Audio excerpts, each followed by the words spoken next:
Hi YouTube, it's Kathy and this is my October 2019 reading wrap-up. If you're not already aware, I do weekly entertainment wrap-ups where I talk about everything I read, watch, and listen to, but this video is just about the books. This month I participated in the Disability Readathon and did a reread for Fairyathon. Much like a previous weekly wrap-up this month, this is not my house. I am pet sitting while my friend is away, so there's a chance that the cats will just wonder why I'm talking to myself and come visit at some point.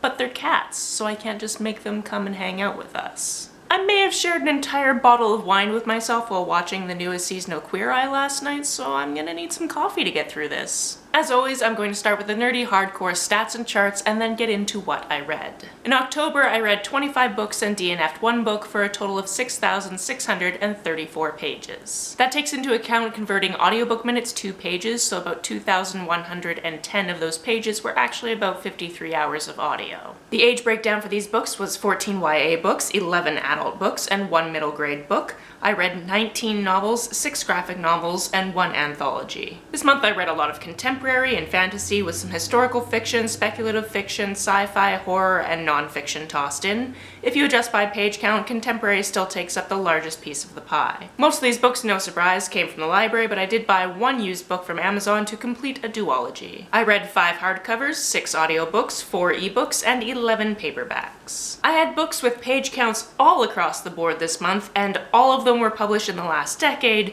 with 6 specifically from 2014, which felt random when I was updating my spreadsheet. Most of these books were by female authors, and just over half of the protagonists were female. In terms of setting, it was another US-centric month with some fantasy worlds and a smidgen of France and Japan. In terms of diversity, I had some mental health and physical disability reads for the Disability Readathon, as well as reads about race, queer reads, some translated and feminist works, and a quarter of the reads were intersectional, but nearly 1/5 had no diversity to speak of. In terms of star ratings this month, I had 1 2-star book, 1 2.5-star book, 2 3-star books, 6 3.5-star books, 9 4-star books, 3 4.5-star books, and 4 5-star books. Let's start with the lowest rated read and work our way up to the highest, shall we? This is usually about the point where I take my last sip of coffee and then forget that I have it because I have 26 books to talk about. Who lets me do this? My 2-star read this month was Us Conductors. This was also my DNF. When I DNF books, I tend to just give them 2 stars because obviously I didn't finish them, so I didn't know if they got better. I have no idea if I would have ended up liking them if I had kept going. And the reason I don't give them 1 star, and the reason why I haven't really given anything 1 star, is I'm trying to reserve that for books that I finish that are actively harmful. I know it's weird semantics, but there you have it. Us Conductors is a historical fiction based around the man that created the Theremin, who I can't even tell you what his name started out as and what it ended up being. That's a weird part of history, and I was mostly interested in this book because I recently saw a video about him and about the Theremin and how he ended up being a spy for the USSR. However, I could not get into the way this book was written. It wasn't very character driven. It was mostly just like, and then I was taken to this place, and then I was taken to this place, and I built this thing called the Theremin, and it's cool, but it didn't really go into much of his backstory or explain much about his life. And I found myself just like dreading reading it, which is about the point when I go, yeah, alright, I need to DNF this and move on to something I'm actually excited to read. My 2.5-star read was Queer. This is a graphic novel anthology from a bunch of different queer artists, 33 in fact, which is why queer is spelt that way. I found this kind of meh. There were some stories that I really enjoyed. One of them was actually by a previous contestant from RuPaul's Drag Race, so I really enjoyed seeing that. But this was just kind of all over the map, and there was a lot of not safe for work stuff in the first couple of ones, which was awkward because I read them at work. And although I was very happy to read more queer stories by queer authors, it just wasn't really for me. On to my 3-star reads, the first one being The Girl from the Well by Rinch Pecco. This is the first I've ever read by this author, and I'm actually really getting excited to continue reading from this author. I have the first 2 in the Bone Witch trilogy, just waiting at my house for me to read them. Just haven't gotten around to them yet. This book is interesting because it is narrated by a spirit of a girl that was murdered 300 years ago and shoved down a well, and she's the basis for the movies like The Ring. She's following around this boy in our time frame that has some interesting past to do with his mom, who is currently in a psychiatric facility and has tried to murder him previously. And just a lot of things happen in this book, so I don't want to give too much away. There are trigger warnings obviously for death and abuse and child abduction and all sorts of things you might expect from a horror novel, so keep that in mind if you go into this. My My other 3-star read was The Chilling Adventures of Sabrina, Seasons of the Witch, which I mostly read because it's written by Sarah Reese Brennan, who you should all know by now, I love. I'm going to be real here, I haven't read the Sabrina comics, I haven't seen the new show, but I did watch the heck out of the 90s show. I watched it pretty much every Friday. I think it was part of that TGIF lineup actually, and yeah, I watched a lot of that show. So going into reading this book, I know that these aren't the same characters, but I kept picturing the characters as the people from the 90s version, which is not the same, I don't think at all. For one, in this book she hasn't become a witch yet, so she doesn't have a familiar, so Salem isn't there, which is sad. And for two, I do not remember Ambrose being a character, although maybe he showed up in like a smaller capacity. He's very big in this book. This book is very much about Sabrina and Harvey and her having a fear that maybe he won't love her because they've sort of been dating for like a year, but they're 15 and they never really said that they're boyfriend and girlfriend, and it's that type of thing. And Ambrose convinces her to cast a spell so that he will always show his love for her. It's this whole big thing. It very much reads like an extended episode of this type of TV show, and I enjoyed the nostalgia factor, and I will eventually get around to watching the show. But again, Sarah Reese Brennan is the reason I picked this up. On to my 3.5-star reads, the first one being a graphic novel called Stage Dreams. This one is set in the Wild West, and it's about this girl who is running away from her family because she doesn't want to be conscripted. She's trans and her family doesn't know that. And she ends up being kidnapped by this woman who's an outlaw and has this whole mythos about her. And it might be a romance between the two of them, and there might be a caper involved. This was incredibly adorable. There were even historic notes at the back to give some kind of context to what was going on during the story, and I just really enjoyed sitting down and reading this one. Similarly, my next 3.5-star read is Woman World, which is another graphic novel. This is more of a slice of life type of graphic novel in a world where men have just died out of the species. So you do have these various characters in these different circumstances and different relationships and wanting to get into relationships with other people perhaps, and just these kind of through lines of these little in-jokes, and it was just really nice. Going in a completely different direction, I read The Perfect Nanny, which was my translated book. It's translated from French. When this book opens, you know that the baby has been killed, the toddler is in critical condition, and they think the nanny did it. We then go back to when she was hired to be the nanny and how we got to that point. One thing this book did very, very well, especially considering it is a very short book, is it threw a lot of red herrings in there. There were different things talked about her in past where I was like, oh, this is going to come up later and this is going to be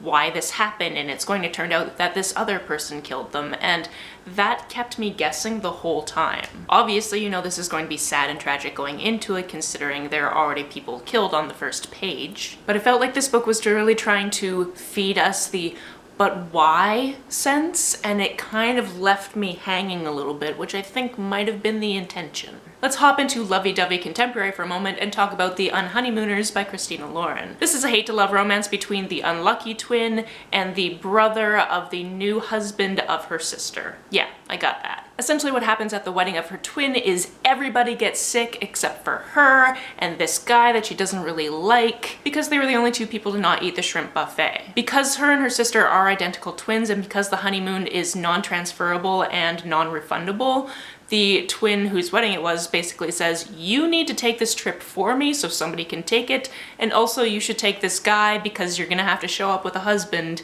and he's got the same last name, so it'll totally work. This means they go on a 10-day trip to Hawaii and they fall in love there and there's complications, and of course it was fun to read. One thing I really liked about this Christina Lauren is they kind of get together more in the middle of the book instead of waiting until the very, very end, and then we see kind of some of the repercussions, and there's a falling out and we have to come back from that, and that's a little bit different than previous formats for them, at least of their books that I've read. I like that even though all of these books have been romance and obviously there are tropes, romance really likes to play with the tropes, and that's kind of when I like it the most, and all of their books are a little bit different. They're not completely formulaic, which is why I enjoy reading them. Next, let's jump into nonfiction and talk about Naturally Tan by Tan France. I read this in anticipation of the 5th season of Queer Eye coming out, or Queer Eye, we're in Japan. It's weird because it is a 5th season, although it's a half season because there's only 4 episodes, and on Netflix it's put in a different location, so it's not actually the 5th season. It's this weird thing. I don't know why I'm going on about this, but I watched it all last night and cried, so you know it was a good time. This of course is Tan's autobiography. He narrated the audiobook himself, and something interesting about the audiobook is there are a couple of points where Anthony comes in and talks about the audiobook with Tan, which is obviously something you don't get if you're just reading it on the page, so if audiobooks are a thing that you enjoy, I highly suggest this one. Tan has had a very interesting life, and I very much enjoyed listening to it. There were some points where he seemed very judgmental. For example, there was definitely a point where I was sitting on the bus listening to it and he was talking about people that dye their hair weird colors and how they just shouldn't do that. And I was just like, not all of us can just go naturally gray and have it look amazing. And what do you have against blue, Tan? But overall, I really didn't take it personally because everybody has different opinions on these matters. Next, we have a book that came up when Adriana and Brody and I were talking about queer books at BookNet Fest. And the biggest thing I remembered about that discussion were giant grasshoppers taking over, and I went, I'm gonna have to read that. So Brody, it is your fault that I picked up Grasshopper Jungle by Andrew Smith. This is a speculative fiction that takes place in a small town in Iowa where not really much is going on, and all of a sudden this thing from the 60s is broken, and when it mixes with somebody's blood, all of a sudden we are getting these giant unstoppable soldiers kind of birthing themselves out of people, and they look like giant bugs. In the midst of all of this, we have a protagonist who has a girlfriend but also might be in love with his gay best friend, and he spends a lot of time just talking about how horny he is and how he wants them to have a threesome, and it's this whole discovery of his sexuality and what that means, and how he won't ever lie to his girlfriend, but he also just doesn't offer up information always. It was this very interesting mixture of coming of age and coming out story with this background of this apocalyptic happening. And it turns out that in September there was actually a sequel to this book published, so I am definitely going to read that in the future because this whole thing was very inventive and very interesting to listen to. There were a lot of phrases that were repeated several times throughout the book. Basically, it would be a fill in the blank, and I was horny. That came up a lot. And then there was also a lot of talking about his ancestors, and he would repeat these things about his ancestors throughout the book. He thought of himself as a historian and would write down basically everything that happened in their lives, which is why he kept coming back to these key points. On to my 4-star reads, and this mug is actually perfect for the first one because it is called Notes from a Public Typewriter. I picked this up because it was returned at the library, and I currently have a second job where we have public typewriters that people can use. So I felt it was kind of serendipitous, and I just wanted to pick it up and read about this bookstore in the States where they have a public typewriter and all of the weird and amazing messages they've gotten through this typewriter. It wasn't super deep, there wasn't a lot to it. There was kind of the history of the area, the history of the bookstore, and the history of people using the typewriter and different cool things that have happened, but it made my heart very happy. Next we have The Strange Library, which was indeed very strange. This book starts out with a boy returning some books to his library, and then he says he's interested in the tax system from the Ottoman Empire, and that he'd like to take out some books on that.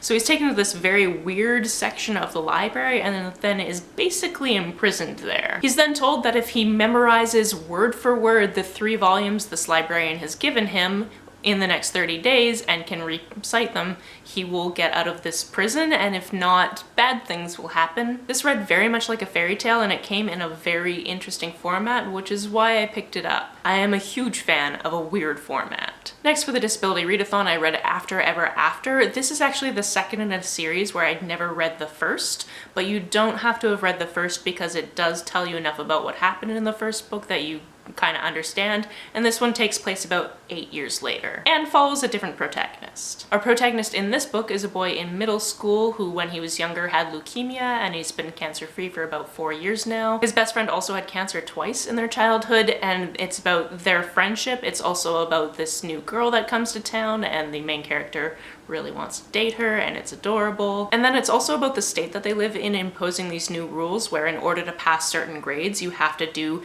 these standardized tests that are outside of the curriculum of what you normally learn. And because of the therapy he went through when he had cancer, he can't really process math that well. It's just not something that works with his brain. So he is very scared that he's just going to fail the 8th grade and never be able to get any further than the 8th grade. I very much like this, as you might have guessed, considering the premise is kids who used to have cancer. There are some very sad points that happen in this, so look out for that. You might cry at this middle grade book. But I found it enlightening to see these characters and how they interacted with people that had previously had cancer. Also in the queer books video I did with Adriana and Brody, we were talking about how we love queer sports stories and how we were looking for one that featured girl sports. And then somebody in the comments told me about the Avantgardes, so I read the first volume of that, and it was great. This book starts out being about Charlie, who is a transfer student to this small arts college, and she used to play basketball but doesn't really want to anymore because of anxiety and trauma from playing before. However, when she gets to the school, there are these people trying to create a whole new league, and they just need one more player to be able to do it, and the girl trying to get her to do it in particular is kind of cute, and spoiler alert, they end up all playing basketball together. This was adorable, and I need the second volume immediately, but do not have access to it because I don't even know if it's out yet. My library just got the first one, so you gotta love when the volumes end off in a place where you're like, but no, what happens next? And why? My next two were also for the Disability Readathon, the first one being the Disturbed Girls Dictionary. This is about a girl who has been diagnosed as being emotionally disturbed. She has a lot of diagnoses of mental health issues, and she lives in a not ideal situation. Hello. Please don't knock over my tripod. That would be terrible. But if you want to sit in my lap while I make this video. No? Okay. Her father is in prison. Her mother has a new guest every week. Her little brother has been taken by Child Protective Services. And she only has a couple of friends in the world and has very little support when it comes to handling life. The reason I was most interested in picking this one up is it is told in a dictionary format. So every section will start with a different word and then explain that word and then tell a little bit more of the story. I didn't exactly know how that was going to play out as an audiobook because I didn't know if it was the type of thing where you might want to cross-reference and go back to other words. Fortunately, it plays out perfectly well just going through. One of the things I noticed early on is that this dictionary is not alphabetical, which because I work in a library and I deal with the alphabet every single day, threw me off slightly for about half a minute until I realized that this character would not put things alphabetically. It is perfectly fine for her as long as all the A's are together with the A's, the B's with the B's, that type of thing. There are a lot of trigger warnings with this one to the point where I am going to forget some if I try to list them, but child abuse, sexual assault, physical abuse, mental abuse,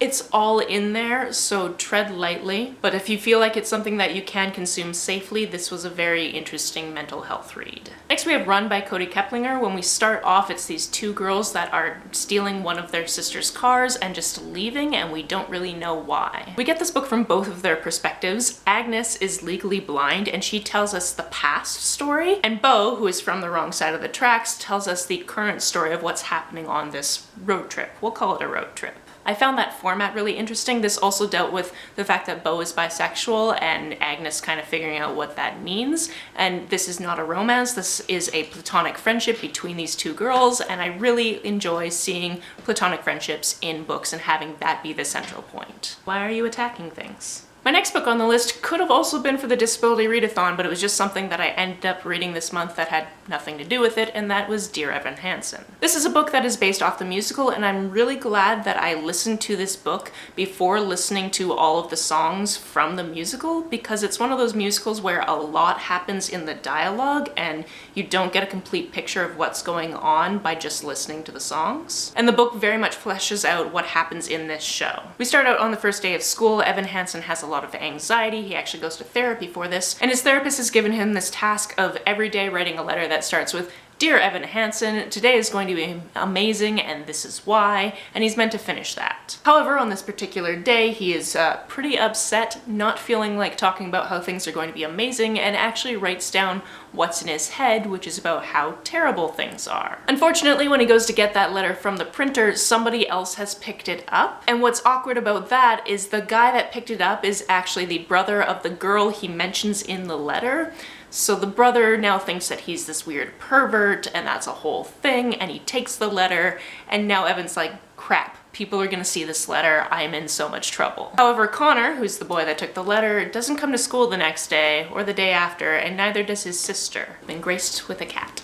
Hi, Rory. It turns out that the first day of school, Connor ended up committing suicide and had this note in his pocket, and it makes it seem like him and Evan were really good friends and that this was his suicide note. Evan doesn't know how to tell this grieving family that he actually didn't really know Connor all that much at all, so he fakes some correspondence between the two of them, making it look like they were secret friends. This escalates, this gets real bad. There was a point where I was on team if Evan doesn't get found out, I will be very, very mad. But he was also going through a lot and I could see how it would escalate like that. If you were like me and like musicals but have no way of actually seeing this show anytime soon, definitely pick up the book. It's great. Also, if you listen to the audiobook, a couple of the songs are sort of interspersed into the audiobook in a way that really makes sense from a book standpoint. It was an added little bonus that I really liked. How do we still have 9 things to go through?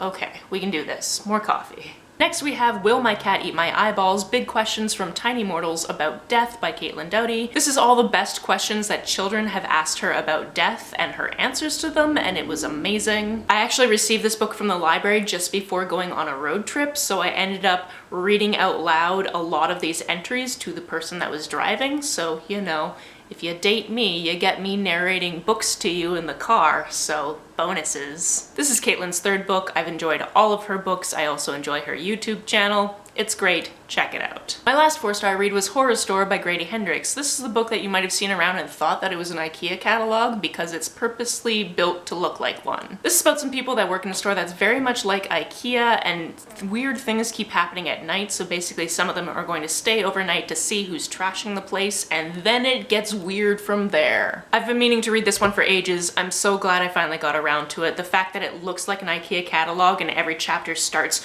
with a different piece of furniture and all of the SKUs have the number 666 in them. It's all the little details like that that I really love about reading Grady Hendrix books. On to my 4.5-star reads, the first one being a reread of a book I read earlier this year, and that is The Cruel Prince. I reread it because I'm doing Fairy-a-thon, which is reading all of the fairy books by Holly Black leading up to the release of Queen of Nothing, which I believe happens very, very soon. And of course, because I rely on the library, unless we get an e-copy of that, I'm not gonna get it for a while because we have to wait for it to come in, and then also I'm probably number 24 on the holds list, so I'm definitely gonna be spoiled. I'm actually trying to finish the 2nd book in the series today, and I've already kind of been spoiled for things that happen in the 2nd book, so here's hoping that I don't get spoiled for the 3rd book. Anyway, The Cruel Prince is about this girl named Jude. She lives in Fairy. She is immortal. She has an older half-sister who is half fae and half human, which is kind of the reason that she ended up in Fairy, and then she has a twin sister as well named Taryn. Also, side note, I just really love that her twin sister's name is Taryn because that is my best friend's name, and you don't see it very often, so it was cool to have it in a fae book, especially because my best friend loves fae books and now has read these books because of that detail.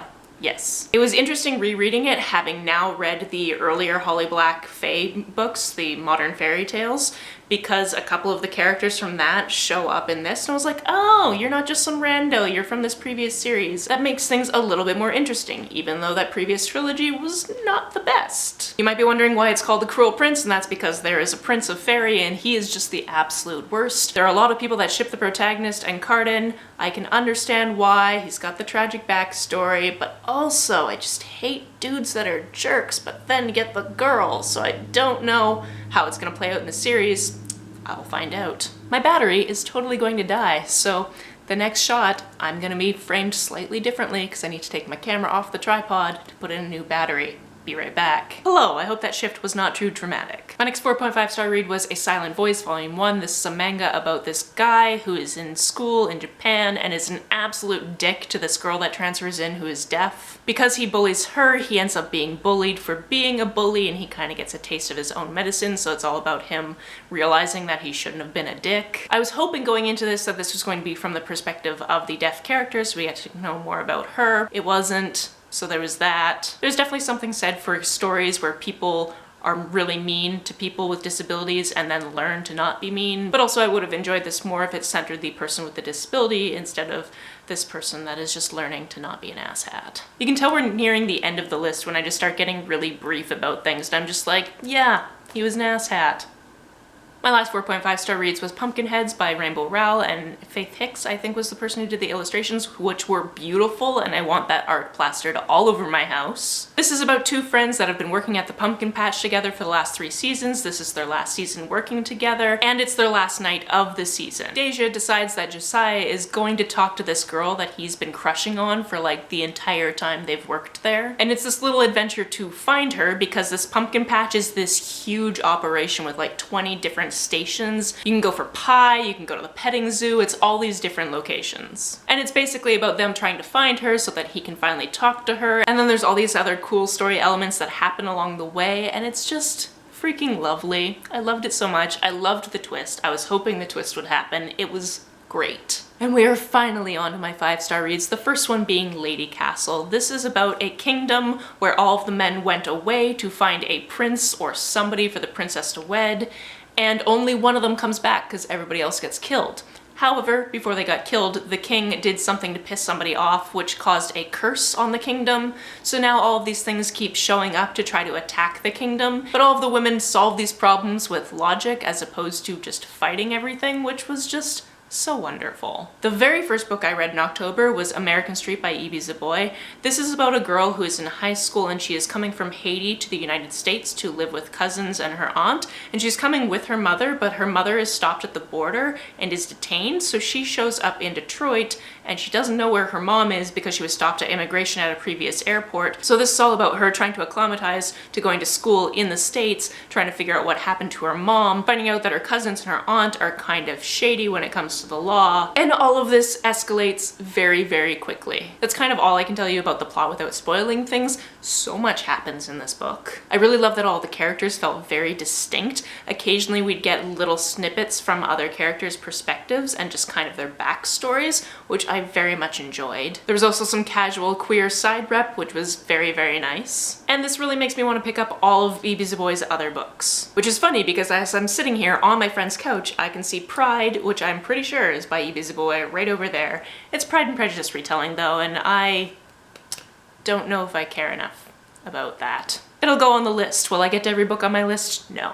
Who knows? I had a lot of trouble ranking these last 2 books on my list because they were both phenomenal. And either one of them could be the top spot, but because I just had to put them in an order for the sake of this video, we're going to now talk about my penultimate read, The Last True Poets of the Sea by Julia Drake. Right off the bat, I'm going to let you know that this book comes with some trigger warnings. This is definitely a mental health read that deals with depression. There is a failed suicide attempt that happens just before the beginning of this book. The main character also experiences panic attacks for the first time in her life. And this deals with the grief of dead loved ones, so be careful going into this one, but it is so beautifully written. Our main character is a huge party girl in New York. Her little brother has always had mental health issues, and he tries to commit suicide. Suddenly, he is shipped off to a facility in Vermont to recover from that. She is shipped off for the summer to go live with her uncle in a very small seaside town, and her parents are basically just going to go through counseling. In her past, she has used sex and alcohol to deal with her feelings, basically, so she's decided that while she is visiting her uncle,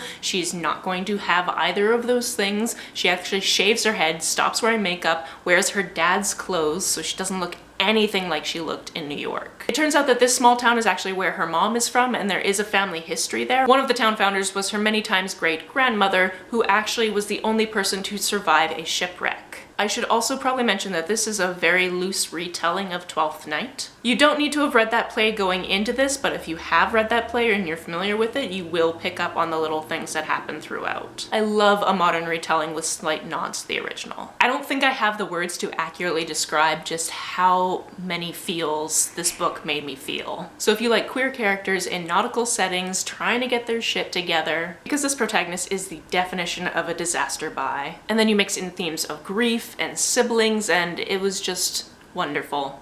Go read it. That means my top book of the month was Six of Crows by Leigh Bardugo. I picked this up for the Disability Readathon knowing that one of the characters has a physical disability, and that is true, so good. I'm always scared going into books for readathons for very specific prompts that I know nothing about, just in case they don't end up actually fulfilling those prompts, but this one did, so good. This is a magical heist story, and I absolutely loved the characters. All the characters had complex backstories and interactions with each other, and there's characters that should definitely just be in love, love and get together. And I'm just left with so many questions at the end of this book, which means that I most definitely have to pick up the second in this duology as soon as possible. I will likely be reading it in November. I do have a copy because I won it in a giveaway from my friend R, so I have it. I just need to make the time to pick it up and devour it. Also, once I've done that, I can finally watch Cindy's videos about these books because I know that she loves them and there's crying and all of that stuff, but I didn't want to watch those videos having not read the books because that's not very impactful. And then, you know, possibly spoiling myself and then never ending up reading these very popular books because I know some spoilers, all of those things. If you want to hear me talk more about these books or other books for that matter, the playlist for my weekly entertainment wrap-ups is always listed down below. If you've read any of these, please let me know about it down in the comments below. On the way down to the comments, if you hit that subscribe button, that would be very nice of you. You can like and share this as you see fit, and I will see you very soon.